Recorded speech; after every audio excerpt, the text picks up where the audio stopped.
예, 매주 금요일은 여론조사 살펴보고 있죠. 여론조사 전문가 휴먼앤데이터 이은영 소장 그리고 최수영 메시지 컨설턴트 박진영 대구 가톨릭대 특임 교수 함께합니다. 어서 오십시오. 안녕하세요. 네, 안녕하세요. 네, 여론조사 참 궁금한데 그 전에 먼저 지금 사전투표가 진행이 되고 있는데요. 오전 10시 투표율입니다. 지금 11시니까 아직 10시 것까지 나왔는데 오전 10시 투표율이 3.64%입니다. 이게 지난 대선이 이 시간 10시 기준이 2.38%였으니까 그때보다 1.26%포인트 높은 수치입니다. 이번에는 사전투표율이 더 높을 거다 이렇게 예상이 되고 있는데요. 지역별로 보면 전남이 6.35%로 가장 높고요. 전북이 5.54, 광주가 4.93 그 뒤를 잇고 있습니다. 대구와 울산이 가장 낮아서 오전 10시 기준으로 2.94, 3.05 이렇게 되어 있습니다. 서울은 3.66%로 전국 평균 투표율보다는 약간 높지만 경기, 인천은 3.12, 3.2를 기록해서 전국보다 좀 낮습니다. 사전투표는 오늘 오전 6시에 시작이 돼서 오후 6시까지 이틀간 진행이 되는데 확진자 같은 경우에는 오늘은 투표가 어렵고 내일 6시 직전 그러니까 오후 5시부터 투표를 하실 수 있습니다. 그렇지만 투표하고는 곧바로 다시 집으로 돌아가셔야 됩니다. 9일은 이제 오후 6시부터 7시 반까지 투표를 하실 수가 있고요. 자, 지금 사전 투표율이 좀 높은데 최수영 컨설턴트 네. 아무래도 이번에는 코로나도 있고 관심도 뜨겁고 사전 투표율이 30%는 넘을 것 같죠? 뭐 진즉부터 그렇게 예측이 되지 않았습니까? 이제 사전 투표율이 높으면 또 이제 이걸 집계해서 중앙선관위가 권역별 사전 투표율을 발표하잖아요. 그럼 또 이게 또 본 투표율에 또 어떻게 또 상관관계를 가지고 어떤 지지층의 역결집 선택을 또 몰아와서 할지 또 그것도 관심거리인데 어쨌든 지금 아침부터 분위기는 대단히 전국적으로 뜨거운 그런 상황 같습니다. 예. 이번에 보면 광주 전남이 아주 사전 투표율이 높은데 박진영 교수는 어떤 의미로 받아들이십니까? 호남 쪽이 특히 그 민주당의 텃밭이지 않습니까? 뭐 텃밭이라는 표현보다는 뭐 정신적인 고향 뭐 이런 곳인데 그러다 보니까 지금 정치 상황들 어제 이제 갑자기 단일화가 일어났고 이런 것에 대한 이 사전 투표가 제가 보기에는 단일화 역풍이다. 그런 측면도 저는 존재하고 있다고 보고요. 그렇기 때문에 특히 호남에서 이렇게 뜨겁게 반응하고 있지 않나 그렇게 저는 해석을 합니다. 코가 좀 막히셨네요. 예. 안철수 후보 단일화 돼가지고 그럴 때는 귀가 막혀야죠. 기가 막혔죠. 예. 코가 막히죠. 기가 막히고 코가 막힙니다. 그런데요, 이은영 소장님. 네. 지난번 총선 때 이제 사전 투표에서 분석을 이렇게 해봤는데 사전 투표만 이렇게 가지고 개표를 했을 때 이겼던 후보들이 본 투표에서는 다 이렇게 합산해 봤을 때 진 경우가 아주 많았어요. 네. 바로 그것 때문에 이제 일부에서 부정선거 주장하는 사람들이 사전 투표는 조작이 되고 뭐 이렇게 뭐 부정이 있어서 그런 것 아니냐라고 하는 건데 그렇게 볼 수는 없죠. 저도 그렇게 생각을 하고요. 사전 투표는 사실 이제 투표 편의성을 위해서 그 기간을 늘려준 것이기 때문에 어느 쪽에서 더 많이 나와서 그 할지는 지금 알 수가 없어요. 사전 투표율이 높다고 해서 어느 쪽이 더 유리하다, 불리하다라는 걸 좀 판정하기는 어렵고요. 다만 이제 최근 흐름을 보면은 젊은 층이 많이 좀 나와서 했다. 그래서 아무래도 이제 그 민주당 야권 그러니까 민주당이 더 진보 성향의 정당이 좀 더 유리하지 않을까 이렇게 얘기를 하고 있는데 오늘 지금 얘기 들어보니까 어르신들도 오늘 많이 나와서 하고 계신다고 하더라고요. 그래서 유불리를 따지긴 좀 어렵다. 네. 그러니까 사전 투표에 참여한 사람들이 대체로 민주당 지지층이 더 많았고 네네. 그래서 사전 투표에서 이겼던 민주당 후보가 최종에서 떨어졌을 때 그게 이제 민주당 지지층이 사전투표를 많이 해서 그랬던 거지 그게 부정이다 이렇게 보는 것은 그렇죠. 예. 그 좀 젊은 층들이 예, 많이 하다 보니까 이제 젊은 층 아무래도 진보 성향이고 그래서 민주당 진보 성향이 강한 그쪽이 더 유리할 거다 이렇게 보는데 지금은 또 젊은 층이 많이 해도 거의 진보 성향이 아니거든요. 최수영 컨설턴트 이번에는 국민의힘도 지금 사전투표 동의하고 있지 동의하고 않습니까? 있죠. 그러니까 오히려 이제 그게 가짜 뉴스다. 그러니까 결국 이제 뭐 윤석열 후보부터 사전 투표하겠다. 뭐 이런 예. 식으로 지금 이준석 대표가 지금 아마 광주에서 뭐 사전 투표하는 걸로 저 들었습니다만은 어쨌든 지금 그 국민의힘도 사실 이런 어떤 국민의 국민을 혹세무민할 수 있는 이런 뉴스에 대해서는 이게 공당이라면은 뭐 상당히 이건 선거 전략의 유불리를 떠나서 투표율이 높아야 뭐 대의민주주의 완성도가 높아지는 거 아니겠습니까? 그런 점이 감안됐다고 봐야죠. 네, 짧게 그 사전투표 잠깐 덧붙이면 최근에 그 나온 조사들을 보면은 민주당 지지층이 사전투표는 훨씬 더 높게 하더라고요. 예. 50% 넘는 것도 있고 이래서. 그러니까요. 예. 관심 있는 게 요즘에 황교안 전 대표가 계속해서 이렇게 신문에 광고를 내지 않습니까? 부정선거 방지대 해가지고. 근데 그전에는 이제 사전투표하지 마라 이렇게 했는데 오늘 아침에도 광고를 딱 냈는데 보았더니 그건 빠졌어요. 네. 다만 이제 투표관리관? 네. 예, 그 투표관리원? 도장 확인 그 잘해라. 도장을 개인 도장인지 아닌지 확인 잘해라. 확인해라. 그렇지 않으면은 이게 뭐 마음대로 인쇄를 할 수가 있다. 이렇게 바꿨던데 네. 그나저나 왜 이 양반은 계속 부정선거 주장하는 거죠? 그러니까 특정한 지금 그 말하자면 집단에서 그걸 강력하게 좀 믿고 맹신하고 있기 때문에 그런데 기반한 이제 팬덤 지지층을 가진 정치인으로 좀 봐야 되는데 근데 황교안 그 전 총리가 그래도 대통령 권한대행까지 하신 분인데 너무 법무부 장관도 하셨고 법무장관도 그러니까 그런 분이 저렇게 정말 저렇게 확신에 찬 발언을 쏟아내는 게 과연 국민 통합과 갈등 해소에 큰 도움이 될까 그런 우려가 드네요. 그러니까요. 걱정됩니다. 자, 그러면 이제 여론조사를 살펴보죠. 소장님 일단 어제부터 실시한 여론조사는 공표를 못하게 돼 있는 거죠? 네. 근데 이제 지금 어저께 아침에 단일화가 새벽에 이루어져서 지금 오늘 조사들이 정당에서는 판세 분석을 다시 하기 위해서 조사들을 지금 많이 준비를 하고 시작을 하고 있고요. 예. 어저께까지 이제 2일까지 조사된 그 결과들이 한 13개 이상 나왔어요. 13개. 예. 예. 근데 이제 그 중에서 저희들이 오늘 좀 살펴볼 거는 한 3개 정도인데 네. 일단은 MBS 자료를 좀 보겠습니다. MBS는 28일에서 3월 2일까지 조사를 했고요. 원래 하던 1000샘플 정도를 했었는데 그거보다 2배를 늘렸어요. 2013명을 대상으로 조사를 했고요. 조사 기간도 조금 늘리고 이렇게 작업을 했는데요. 조사 기간은 그대로 3일을 했고요. 이 조사에서 보면은 이재명 후보 40%, 윤석열 후보 40%, 안철수 후보 9%, 심상정 후보 2%, 유보층이 8%가 나왔습니다. 그리고 오마이뉴스도 지금 같은 시기에 조사를 했는데요. 여기는 이제 그 일간 조사라고 그걸 종합을 하는데 여기는 샘플 수가 3,037명입니다. 이 자료를 보면은 이재명 후보 40.6, 윤석열 후보 45.1, 안철수 후보가 7.1, 심상정 후보 1.9, 부동층 유보층은 한 5% 이내입니다. 그래서 지금 전체적으로 보면은 오차범위 이내긴 하지만 오차범위 이내선 윤석열 후보가 약간 앞서는 그런 흐름을 보이고 있는데 예. 그 막판 단일화 변수는 여기 반영이 좀 안 돼 있습니다. 예. 하나 더 보신다면서요? 하나 더 볼 거는 방송 3사 조사입니다. 예. 방송 3사는 3월 1일에서 2일 날 됐고요.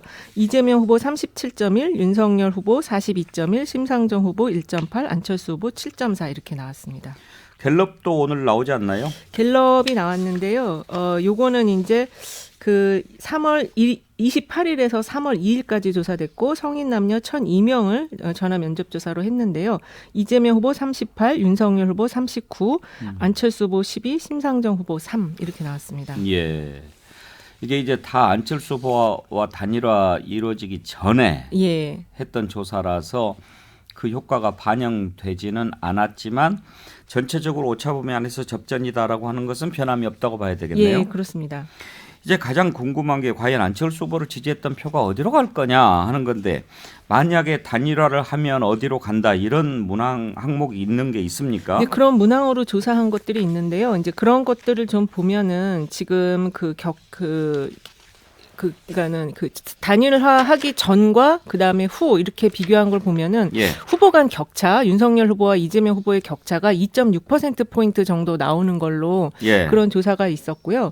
그리고 그 격차 말고 증감을 봤을 때는 저희들이 볼 때는 한 3에서 5% 포인트 정도의 표심이 지금 유동성을 갖고 이동을 하는 그런 그 사이즈를 갖고 있다. 이렇게 좀 보고 있습니다. 그런데 어떤 여론조사를 보면 네. 안철수 후보 표가 이재명 후보한테 더 많이 가는 것도 나오고 네. 또 어떤 것은 윤석열 후보한테 더 많이 가는 게 나오고 왜 그렇게 나오죠? 일단은 이제 그 조사 방법 차이도 있고 그 문항의 그 어떤 구성에도 좀 차이가 있어서 그런 결과가 나올 수 있을 것 같은데요. 일단 저희들이 이제 전체적인 흐름을 볼 때는 안철수 후보가 이제 그 단일화, 윤석열 후보의 단일화를 한 3주에 걸쳐서 짧게는 한 2주에 걸쳐서 이제 진행을 했는데 그 과정에서 안철수 후보의 지지층 중에 윤석열 후보로 갈층은 이미 다 그쪽으로 이미 이동을 했고요. 그리고 그 단일화 결렬 선언을 한 이후에 표심의 이동이 계속 있었는데 이제 안철수 후보가 기본적으로 젊은 층과 그 서울 그다음에 중도 표심들에 좀 있었어요. 표심이. 거기서 일부가 이재명 후보로 좀 이동을 한 것이 좀 나타나서 이제 약간 그렇게 엇갈리는 흐름이 좀 있는 것 같습니다. 근데 최근 조사로 보면은 윤석열 후보 쪽보다는 이재명 후보 쪽으로 조금 더 많이 가는 그런 흐름으로 좀 나타나는 것 같아요. 안철수 후보는 야권 후보였고 야권 단일화 또 정권 교체 주장하고 그랬는데 이재명 후보한테 더 많이 간다. 얼른 좀 이해는 안 되는데 최종 컨설턴트. 네, 그러니까 제가 좀 흥미로운 좀 자료 하나를 봤는데요. 2월 28일 날 이제 중앙일보와 한국정당학회가 조사한 자료가 있습니다. 예. 이게 뭐냐면은 4명의 후보의 지지층 이동 현상을 분석한 자료인데요. 예. 그러니까 1월에 그러니까 똑같은 이제 집단을 놓고 1월에 물었는 집단에게 2월에 물었어요. 그러니까 여기에서 보니까 윤석열 후보 같은 경우에는 이제 87.5가 나는 계속 지지한다 그랬고 12.5만 빠졌고 이재명 후보는 82.5가 나 계속 지지한다 그랬고 그러니까 18% 빠졌어. 그러니까 경고성이 아주 높다는 얘기죠. 거기 이제 그런데 안철수 후보 같은 경우에는 66.8만 한 달 사이에 지지한다고 그랬으니까 약 한 그러니까 35%가 빠진 거예요. 이 빠진 게 어디로 갔냐를 봤더니 16.7이 윤석열 후보에 갔고 7.9가 이재명 후보에 갔어요. 그러니까 세 명은 두 명이 이제 윤석열, 한 명이 이재명인데 이제 그렇다면 이제 이거는 이제 똑같은 집단을 놓고 조사했기 때문에 약간 신뢰성이 있다고 놓고 본다면은 저는 그렇다면 지금 안철수 후보의 지지율이 빠진 거 추론을 한번 해본다면 이럴 것 같아요. 그러니까 세 가지 그러니까 세 가지 저는 지지층이 겹쳤다고 봅니다. 예. 안철수 후보는 첫 번째가 10년간 네가 중도 정치였으니까 난 너의 소신을 지지한다는 지지층 그룹이 있었을 테고 예. 두 번째는 어쨌든 보수 계속 정권 교체를 얘기했으니까 정권 교체 선택지로서 지지한 사람층이 있었을 테고 세 번째는 양강 후보가 너무 비호감이니까 또 비호감이 너무 싫어서 나는 그 대안으로 너를 지지한다 했던 지지층이 있었을 것 같아요. 그러니까 세 지지층이 안철수 후보를 이제까지 떠받들었던 지지층이라고 그렇게 보냐면 이번에 정권 교체 선택지로 지지했던 사람들은 윤에게 가겠죠. 그런데 일과 중도주의 소신을 지지했거나 비호감 후보에 따른 대안적 지지를 했던 사람들은 저는 분화가 될 걸로 봅니다. 이 분화가 되는 게 어디 쪽으로 갈 거냐 관건인데 그렇다고 놓고 보면 오롯이 윤석열 후보 쪽으로 많이 이동할 거라는 그런 추론은 조금 가설이 좀 성립되기 어렵기 때문에 1번과 3번 중도주의 소신을 지지했거나 비호감 후보에 따른 대안적 지지했던 그룹들은 정확하게 저는 5대5 정도로 분화될 가능성도 있다고 본다면 이건 예측하기 좀 어렵겠다는 생각이 듭니다. 지금 그 자료를 잠깐 살펴보면은 이게 이제 정당학회가 1, 2차 조사를 해서 그 이제 차이 표심 이동을 본 건데 여기 이제 온라인으로 1,752명을 조사한 것입니다. 그래서 1차 때는 1,752명을 조사를 했는데요. 이게 그 기간이 조사한 기간이 1차가 1월 19일에서 25일이었고 2차가 2월 17일에서 24일이었거든요. 그래서 아마 윤석열 후보 쪽으로 조금 더 가는 흐름이 나타나는 그 조사가 있지 않았나. 왜냐하면 1차 조사 때는 아무래도 안철수 후보 지지율이 윤석열 후보 쪽으로 이동할 표심이 있는 그 시기였던 것 같거든요. 그래서 좀 그런 걸 감안해서 보시는 게 좋지 않을까. 지금 제가 말씀드린 거는 그 전화 면접 조사 기준으로 최근의 흐름을 이야기한 것입니다. 안철수 후보 표가 어디로 갈까 가장 궁금한 대목인데 박진영 교수는 어떻게 분석하세요? 저는 이제 두 분이 말씀하신 내용 중에 하나 좀 더 좀 첨가했으면 싶은 게 설문지 문항 중에 이 단일화 이전에 정권 교체론에 찬성하십니까 반대하십니까? 이 설문지가 있느냐 없느냐가 저는 중요했을 거라고 봅니다. 정권 교체론에 대해서 묻는다면 당연히 정권 교체론이 높게 나오거든요. 그러면은 이 단일화했을 때 어디로 더 갈 것인가 하고 묻게 된다면은 윤석열 후보 쪽으로 더 갈 수밖에 없지 않겠느냐라는 저는 설문지의 차이도 존재했을 것이다. 뭐 이렇게 생각을 하고요. 실제 투표라는 것은 그런 설문지가 존재하는 게 아니지 않습니까? 그런 측면에 봤을 때는 단일화가 되었지만 이게 누가 보더라도 좀 비상식적 과정이었지 않습니까? 갈등이라든가 협박, 뭐 막말도 있었고요. 과거에 우리가 이제 단일화를 보시면은 DJP 같은 경우는 상호 존중이라든가 어떤 굉장히 좀 품격 있는 이런 좀 단일화를 이루었습니다. 노무현 정몽준 단일화 같은 경우에도 이 새로운 정치 또 뭐 스타성 정치인들의 결합 이런 부분이었습니다. 그런데 과거에 우리가 실패한 단일화라고 하는 안철수와 문재인 단일화를 한번 보십시오. 그 당시에도 갈등이 심각했습니다. 그런 측면에서 크게 시너지 효과가 없었거든요. 저는 그런 측면에서 본다면은 이미 좀 이 정권 교체에 찬성하는 사람들은 안철수 후보 표에서 안철수 후보 표가 줄어들면서 윤석열 후보 쪽으로 많이 갔다라고 보고 지금 남아 있는 것은 찐 안철수 후보의 표와 그리고 상대적으로 진보적인 안철수 후보의 표가 있다고 봅니다. 그런 분들이 남아 있었는데 이분들이 어디로 갈 것인가 하는 부분에서 저는 진보적인 분들은 이재명 후보로 갈 것이고 남은 것은 이제 진짜 원래부터 안철수 후보를 극렬하게 좋아했던 분들 이분들이 어디로 갈지에 대해서는 저도 참 지켜봐야 될 것 같다 그런 생각이 듭니다. 네. 산술적으로 계산하면 이제 당연히 윤석열 후보, 안철수 후보가 합쳤으니까 지지율이 올라가는 것이 산술적으로는 당연할 것 같은데 꼭 그렇게 나타나지 않는 게 또 투표긴 해요. 그렇습니다. 지금 우리 교수님께서는 이제 그 정권 교체 의향 문항을 놓고 그다음에 단일화 조사를 한 거를 이제 얘기를 하셨는데 사실 그렇게 하면 이제 영향을 줄 수가 있거든요. 그래서 아마 그런 일부 그런 조사가 있다면 그건 약간 좀 이제 설계의 의도성이 좀 엿보이는 거고 지금 안철수 후보 지지가 오늘 보시면은 이제 2일 날까지 한 조사를 보면 한 7% 가까이 나와요. 근데 아까 말씀드린 것처럼 3에서 5%의 이 표심이 지금 유동성을 보이고 있다라고 한다면 제가 보기에 한 2% 정도는 단일화가 됐어도 진짜 찐 지지층으로 남아있는 안철수 후보를 계속 지지하는 층이 있을 것 같고 이 3에서 5 사이에서 이제 조금 흩어지는데 윤석열 후보보다는 세 분에게 흩어지는데 윤석열 후보보다는 이재명 후보 쪽으로 좀 더 흩어지고 그리고 이 단일화와 관련한 그 단일화를 전제로 해서 놓고 본 그 설문조사 그 결과를 보면은 심상정 후보의 응답이 심상정 후보 지지가 상당히 올라가더라고요. 그래서 안철수 후보 지지가 이 심상정 후보 쪽으로 좀 더 간다. 그래서 순위를 보면 이재명 후보 쪽으로 조금 더 많이 가고 그다음에 심상정 후보 가고 그다음에 윤석열 후보로 가는 이런 흐름이지 않을까 그렇게 보고 있습니다. 우리 정치에 제3당이 필요하다고 생각하는 분들도 있죠. 있으니까요. 네. 그런 경우에 이제 안철수 후보는 여전히 다당제 뭐 주장하지만 그 부분은 좀 이해가 잘 안 돼요. 합당하기로 하지 않았습니까? 그러면 거대 양당 구조에 편입하면서 다당제가 여전히 소신이다라고 얘기하는 것은 좀 논리적으로 모순이 있는 것 아닌가요? 무슨이죠? 네. 저는 저 안철수 후보가 이제 왜 그 합당 이야기를 이제 자기가 삼지대 정치를 얘기하면서 합당 이야기를 한 거는 이제 사실 이번에 양대 기득권 정치 청산, 뭐 적폐 교대 이런 얘기를 하면서 이걸 했기 때문에 사실 논리적으로도 모순일 뿐더러 얼마만큼 설득력을 갖느냐에 대해서는 사실 의문은 있어요. 다만 이제 안 대표가 이렇게 안 후보가 이렇게 선택을 내린 건 아마 이제 윤석열 후보 쪽에서 국민통합정부라는 좀 플랫폼을 열어준 것에 대한 이제 그런 얘기가 같고 또 이제 나중에 이런 어떤 그 우리나라의 어떤 이런 여러 가지 그 폐해들을 하기 위해서는 입법이라든가 그 세력이 필요하다 그러면은 국민의 힘을 등에 업고 좀 해서 원내 세력으로서 뭘 하지 않겠냐. 그런 이제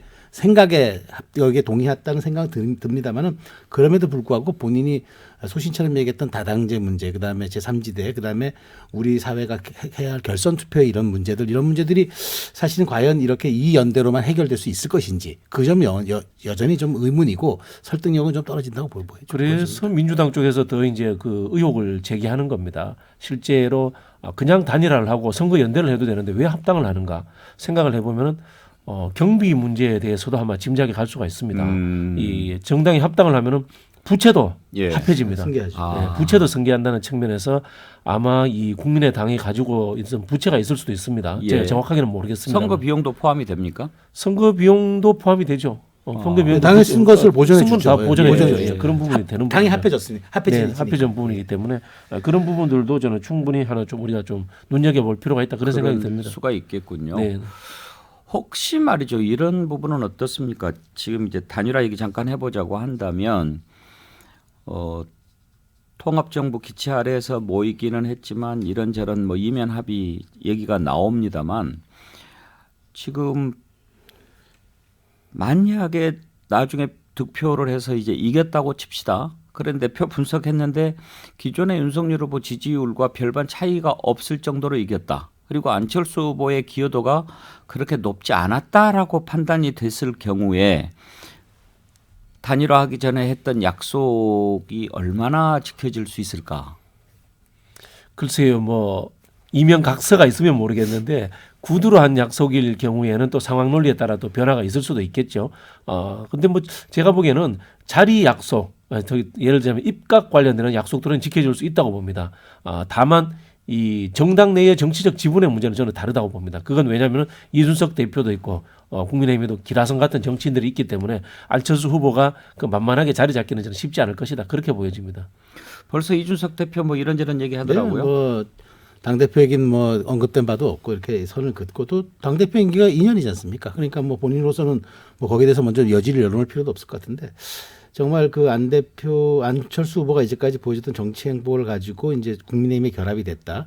과연 거기에서 이제 뭐 최고위원 자리를 배정한다든가 무슨 뭐 시도당 위원장을 배정한다든가 그러니까 말하자면은 그 아예 물리적으로 공간을 열어주는 것 외에 그 다음에 나머지 문제는 정치적인 어떤 자기 역량으로 풀어야 될 문제인데 이런 어떤 것들이 과연 그 국민의힘의 그 보수 정당의 DNA를 가진 뿌리를 가진 사람들과 과연 정말 일합을 겨룰 수 있는 그런 역량을 가졌는지 또 본인이 그런 뚝심과 그런 의지를 실제 현실 정치에서 보여왔다면 또 그것이 먹히는 부분이 있겠지만 그런 것들에 대해서 사실은 또 지금은 선거 국면이니까 단일 대우를 형성하지만 끝나고 난 다음에는 각자의 또 해석의 영역으로 가는 가능성도 저는 크다고 봅니다. 이은영 수장 혹시 지난번 총선 대선의 사전 투표율 시간대별로 가지고 있는 자료가 있으신가요? 시간대별로는 지금 아직은 정리를 안 해놔서요. 아니 왜 네. 제가 그걸 여쭤보냐면 네. 지금 광주 전남이 가장 높지 않습니까? 네. 지난번에도 광주 전남이 가장 사전 투표율이 높았는지. 그렇진 않았을 것 같아요. 왜냐하면 지금, 지금 이제 단일화 이후에 과연 이른바 샤이 이재명이라든지 호남 지역 지지율이 그동안의 민주당 후보들 평균 지지율 그동안에 나왔던 것보다 좀 낮았지 않습니까? 그렇습니다. 네. 그래서 이번에 안철수 후보 단일화 이후에 호남 쪽에서 다시 결집하는 것 그리고 또 샤이 이재명 표가 나오는 것 이럴 가능성이 있다라고 보는 사람들이 많기 때문에 지금 현재 사전 투표율 광주 전남이 가장 높은 것을 그런 부분에서 이해할 수 있을 건가? 저도 좀 약간 아까 말씀 들으면서 그런 생각을 했거든요. 이제 박 교수님은 역풍이라고 얘기하셨는데 지금 단일화 효과가 양쪽에 다 지금 있기 때문에 양쪽 진영이 다 더 결집을 할 거거든요. 근데 지금 오늘 사전 투표에서 호남 지역이 저렇게 높게 나왔다라는 것은 이제 역풍까지는 모르겠지만 어쨌든 그 결집 민주당의 결집 그리고 민주당 후보가 위기에 처했다라는 생각으로 지금 나서고 있는 것이 아닌가 이렇게 좀 보여지거든요. 박진영 교수 호남 지역 투표율이 높다는 것은 이재명 후보한테 유리하게 볼 수 있는 부분인가요? 그렇죠. 유리하게 볼 수 있죠. 예, 그 상대적으로 또 영남 쪽에서는 투표율이 그렇게 높은 편이 아니니까 그런 부분들에 대해 좀 기대치를 가지고 있고 보게 되고요. 실제로 지금 선거는 2012년 판의 이제 재연이다. 뭐 그렇게 보시면 될 것 같습니다. 그때 이제 문재인 대통령과 이 박근혜 대통령 후보가 이제 1대1로 양자구도로 붙었지 않습니까? 그때도 이 양자의 이 지지층들이 전통적 지지층들이 완벽하게 결집을 했습니다. 다만 그때 결과를 보면요. 서울에서는 문재인 후보가 이겼는데 경기도에서 생각보다 많이 졌거든요. 그게 이제 승패의 요인이 되었다고 보는데 저는 똑같이 이번에는 영호남의 결집은 이루어지고 그리고 결국은 서울 경기에서 누가 이기느냐에 따라서 판세가 결정날 거다 이렇게 보여집니다. 저는 지금 호남의 사전 투표율이 높은 거는 호남이 신호를 보내고 있다고 저는 생각합니다. 그러니까 우리 후보가 위기에 처해 있다. 우리 지지층을 기반으로 하는 후보가 위기에 처해 있으니까 사실 호남 본진의 어떤 투표율과 투표 열기가 그대로 수도권에 있는 출향 쪽으로 이어지는 경향과 패턴을 보이지 않습니까? 그런 측면에서 아침부터 이렇게 높았다는 거는 신호를 보내는 것으로 저는 분석을 해야지 이것이 이제 뭐 무슨 뭐 마치 이제 누가 지시해서 하는 건 아니지 않습니까? 그렇다면 이게 위기감과 결집을 요구하는 어떤 그런 방증이 아닌가. 그한 패턴의 경향성의 방향이 아닌가 저는 그렇게 봅니다. 항상 호남은 전략적인 투표 성향을 보였다 이렇게들 네, 분석하지 않습니까? 네, 그렇습니다. 근데 이제 지금 지역 내에서 그 세대 표심의 변화가 있어요. 그래서 젊은 층 같은 경우도 전략적인 투표를 하는가 지금 이미 이제 그 구도가 좀 많이 바뀌고 있어서요. 그렇지만 그래도 전체적인 총량을 봤을 때는 여전히 전략적인 투표를 한다 이렇게 볼 수 있는 거죠. 예. 오늘 이제 첫날인데 오늘 내일 사전 투표율이 얼마나 나올지가 아주 큰 관심사고 이제 본 투표가 3월 9일인데 안철수 후보를 지지했던 표심은 과연 어느 쪽으로 향할 것인지 이런 부분이 가장 큰 관전 포인트라고 할 수가 있겠죠. 자, 2부에서는 여론조사 관련해서 더 자세한 내용을 살펴보도록 하겠습니다. 배공계 시사 1분지 전하는 말씀 듣고 2부에서 이어가겠습니다.